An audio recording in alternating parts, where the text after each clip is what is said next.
my final point, I guess, is just that I'm a bit shocked, not shocked, I'm a bit disappointed about how scientific terms are being misattributed in this way by the atheist community when we hold others to such a high standard of using scientific terms accurately.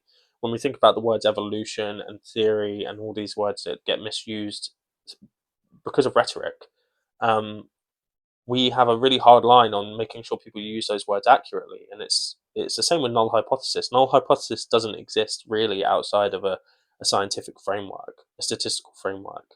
You don't hear the average person talking about the null hypothesis. Um, and because of that, um, it's been co-opted into this kind of like atheist rhetoric, and it is rhetoric, and I don't mind people using analogies. I just don't want those analogies to cause people to have worse science literacy, because that's what this does. Ultimately, it makes people think that the null hypothesis has to be a zero value, which it doesn't. A null hypothesis can compare two positive values or two negative values and see the difference between those values. It doesn't say that there are no effects. It says that the effects are different between the effects.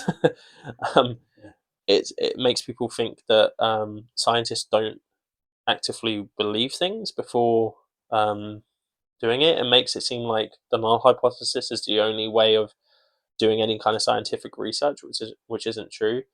Um, and it puts a lot of, and it talks about the null hypothesis being linked to the burden of proof, which it isn't. It is just a paradigm in order to have good science results, unbiased science results. That's all it is.